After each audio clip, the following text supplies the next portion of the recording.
جمعہ میں آیت سے متعلق یہ فرما رہا ہے کہ هو الذی بعث فی الامیین رسولا منہم یتلو علیہم آیاتہ، ذمہ داری پیغمبر کی یہ ہے کہ وہ آیت کی تلاوت کریں۔ تو ایک آیت تو وہ ہے کہ جس کی تلاوت ہونی ہے، لیکن کچھ آیتیں اور بھی ہیں کہ جن کا ذکر قرآن مجید نے کیا ہے، کہ جن کے بارے میں یہ سمجھنے کی ضرورت ہے کہ کیا وہ تلاوتی آیت ہیں۔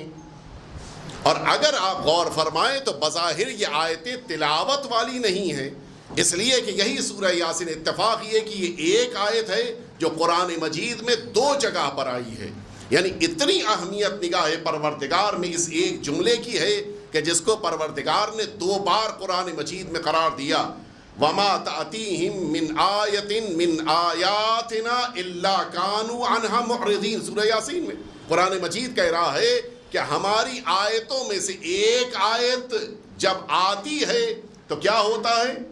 معرضین، یہ اس سے گریز کرتے ہیں۔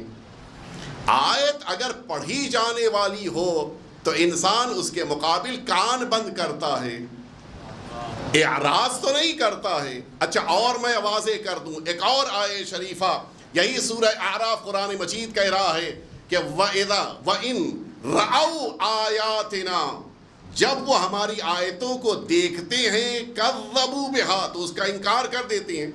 تو آیت کے دیکھنے کے کیا معنی ہے؟ اس کے معنی یہ ہے کہ یہ وہ آیت ہے جو پڑھی نہیں جاتی ہے، دیکھی جاتی ہے۔ تو اگر یہ آیت وہ ہے کہ جس کو اللہ رب العزت دکھا رہا ہے اور یہ وہ آیت ہے کہ جس کو دیکھا جاتا ہے، تو اب بات واضح ہو گئی۔ اللہ رب العزت نے جب یہ فرمایا کہ ہم کسی آیت کو نہ تو بھلاتے ہیں اور نہ ہی کسی آیت کو ہم فراموش کرتے ہیں، نہ اس کو نسخ کرتے ہیں، بلکہ اس سے متعلق کیا ہم کام کرتے ہیں؟ نَأْتِ بِخَيْرٍ مِّنْهَا أَوْ مِثْلِهَا، یا خیر دیتے ہیں یا مثل دیتے ہیں۔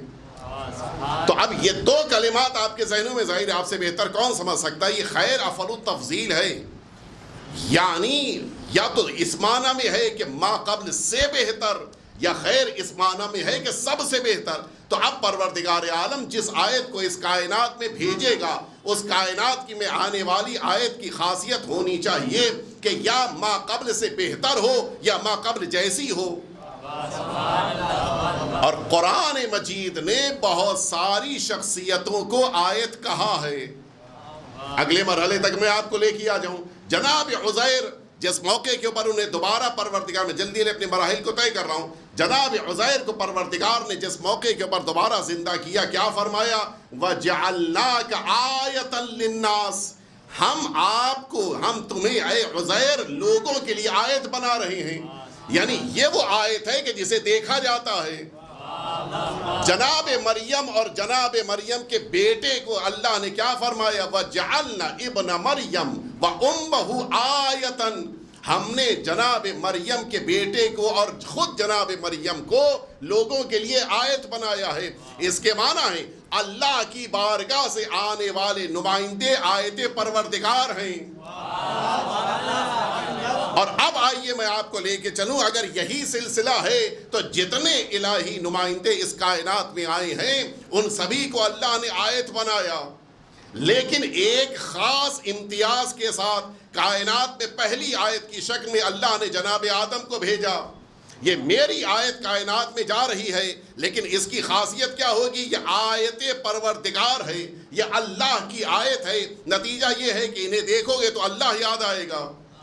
یہ دیکھنے والی آیت ہے، یہ نگاہوں میں آنے والی آیت پروردگار ہے، دیکھو گے اللہ یاد آئے گا۔ نتیجہ یہ ہے کہ انسان اللہ کی توحید کی طرف خود بخود راغب ہو جائے گا۔ تو اب جب یہ پہلی آیت کائنات میں آ رہی ہے تو اے میرے پروردگار، اس آیت کو تو قیامت تک باقی رہنا چاہیے تاکہ تیری آیت زمین پر رہے۔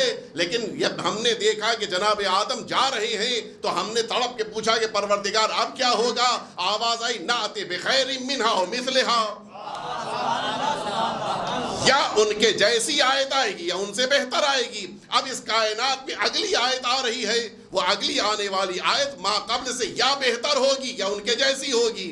خدا را اب کون آ رہا ہے؟ کیا جناب شیس آ رہے ہیں یہ بھی وہ آیت پروردگار ہیں، یہ ما قبل کے جیسے ہیں، یہ ان سے بہتر نہیں ہے۔ یہ سلسلہ آیتوں کا شروع ہوا یہاں تک کہ ایک آیت اس کائنات میں وہ آئی جو صاحب شریعت بھی ہے، جو صاحب نبوت بھی ہے، جو صاحب رسالت بھی ہے۔ وہ ذات کون ہے؟ جناب نوح کی شکل میں اس کائنات میں یہ آیت پروردگار آ رہی ہے۔ اے میرے پروردگار یہ کون ہے؟ کہا یہ پہلے سے جیسی نہیں ہے بلکہ پہلے سے بہتر ہے۔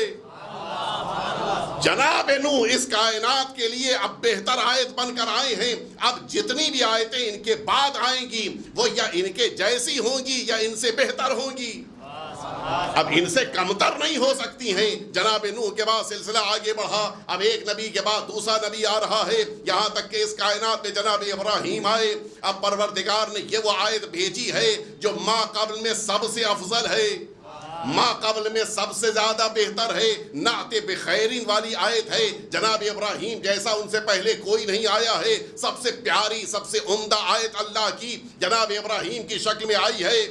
اے میرے پروردگار اب جب اتنی اچھی آیت آ گئی ہے تو انہیں کائنات میں باقی رکھ لے۔ اب جناب ابراہیم اس دنیا سے نہ جائے، کہا نہیں، ہمارے کارخانے قدرت میں ابھی اس سے بہتر آیتیں موجود ہیں۔ اب اللہ کی بارگاہ میں جب جناب ابراہیم جا رہے ہیں تو اب جو آیت آ رہی ہے وہ مثلہا کی مصداق ہے، جناب ابراہیم کے جیسی آیت ہے۔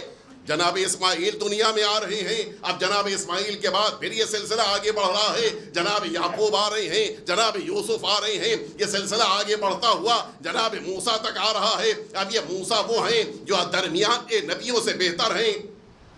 اے میرے پروردگار اب جناب موسیٰ کو روک لے، کہا نہیں، ابھی ایک اور نبی باقی ہے۔ وہ نبی کون ہے؟ کہا جناب عیسیٰ کی شکل میں ایک اور نبی آ رہا ہے جو ما قبل سے بہتر قرار پائے گا۔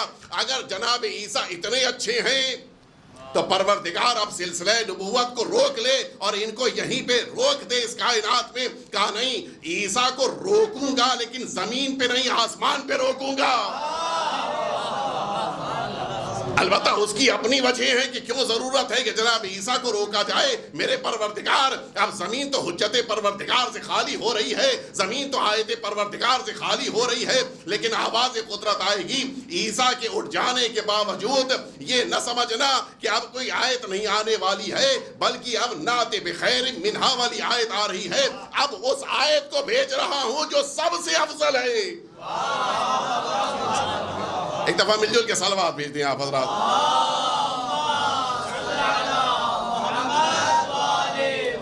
اس آیت کو بھیج رہا ہوں، اب یہیں پہ میں توجہ آپ کی چاہوں گا۔ وہ آیت آ رہی ہے جو سب سے افضل،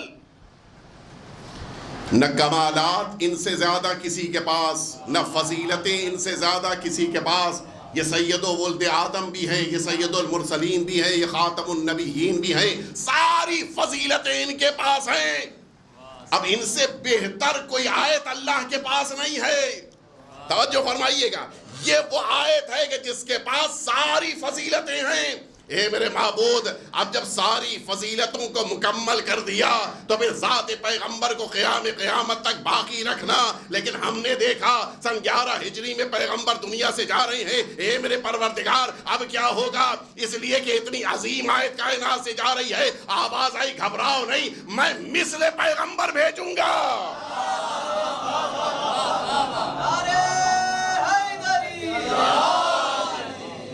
اب جو آیت آئے گی وہ مثل پیغمبر ہوگی۔ آپ نے توجہ فرمایا؟ اب کائنات کو تلاش ہے اس ذات کی جو مثل پیغمبر بن سکے۔ ہے کوئی جو مثل پیغمبر بن سکے؟ کائنات میں کون ایسی ذات ہے؟ آپ اٹھا کے دیکھیں، تفسیر قمی میں یہ جملہ موجود ہے۔ ایک ذات میں یہ جملہ فرمایا، اما یتساءلون عن النبأ العظیم۔ یہ آیت شریفہ سورہ نبا کی آیت شریفہ، اس آیت شریفہ کے ضمن میں ایک ذات نے فرمایا کہ وما للہ آیت اکبر منی، کوئی آیت اللہ کی بارگاہ میں مجھ سے بڑی نہیں ہے۔ اور اب آئیے میں آپ کو اس جملے کے نتیجے تک لے جانے سے پہلے عرض کروں، اللہ رب العزت نے اپنی ایک عظیم ترین آیت کو اپنی بارگاہ میں بلایا۔ یہ عجیب امتیاز ہے، ایک آیت آ رہی ہے کس لیے؟ تاکہ دوسری آیت کو دیکھے۔ نہیں آپ کے ذہن نہیں پہنچے، میں پہنچا ہی دیتا ہوں. سبحان الذی اسری بعبدہ لیلا من المسجد الحرام الى المسجد الاقصی الذی بارکنا حولہ لنریہ من آیاتنا. ساری آیتوں کو نہیں دکھانا ہے، ایک آیت کو دکھانا ہے. اے میرے پروردگار، اگر یہی قرآن کی آیت کو بھیجنا تھا تو پھر پیغمبر کو وہاں بلانے کی کیا ضرورت تھی؟ جبریل امین تو آج تک آیتیں لے کر آ رہے تھے، لیکن شاید آواز قدرت آئے. بتاؤ میں نے کسی قرآن کی آیت کو پیغمبر کے ذریعے اس عرش سے بھیجا ہو؟ دنیا میں ہوتا ہے جب انسان کسی جگہ کے اوپر جا رہا ہو، وہاں کے ملنے والے کہتے ہیں میرے فلاں صاحب وہاں پہ موجود ہیں، آپ فلاں سامان لیے جائیے. اللہ نے تو نہیں کہا اے پیغمبر آپ آ گئے ہیں، ہم 5 آیتیں جبریل سے بھیجنے والے تھے، آ گئے ہیں آپ لیے جائیے. نہیں فرمایا. اس کے معنی ہے کہ یہ قرآن کی آیتوں کو نہیں دکھانا تھا، کچھ ایسی آیتیں ہیں کہ جنہیں پیغمبر سے پہلے عرش پہ بلایا ہے. اور اب آپ یہیں سے محسوس فرمائے کہ اللہ رب العزت نے ایک آیت کو دکھایا ہے اس عرش پر بلا کر. میں ذرا سا ماضی کی طرف پھر آپ کو واپس لے کے جانا چاہوں گا. اللہ رب العزت نے جناب موسیٰ کو خطاب کیا، اے موسیٰ جاؤ، اذهب الى فرعون انہو طغی. فرعون کے پاس جاؤ، پوری توجہ سے سنیے گی آیت شریفہ. فرعون کے پاس جاؤ، انہو طغی، باغی ہو گیا ہے، طغیان کر رہا ہے. جاؤ اس کے پاس. کیا کرنا ہے؟ پیغام پروردگار پہنچانا ہے. لیکن کیا ہوا؟ جب جناب موسیٰ پہنچے تو قرآن مجید کہہ رہا ہے کہ فَأَرَاهُ الْآيَةَ الْكُبْرَى. اس فرعون کو آیت کبریٰ دکھائی. توجہ فرمایا آپ نے، یعنی کوئی ایسی آیت ہے جو موسیٰ سے بڑی ہے. فَأَرَاهُ الْآيَةَ الْكُبْرَى. لیکن اس کے مقابل کیا ہوا؟ قرآن مجید کہہ رہا ہے فَكَذَّبَ وَطَغَى. اس بڑی آیت کو دیکھ کر فرعون نے جھوٹ کہا، جھوٹا بن گیا. کذبا، جھوٹا ہو گیا. وطغى، عصا اور عصیان کیا. اتنا تو سمجھ میں آ گیا کہ بڑی آیت کا انکار کرنے والا فرعون ہوتا ہے.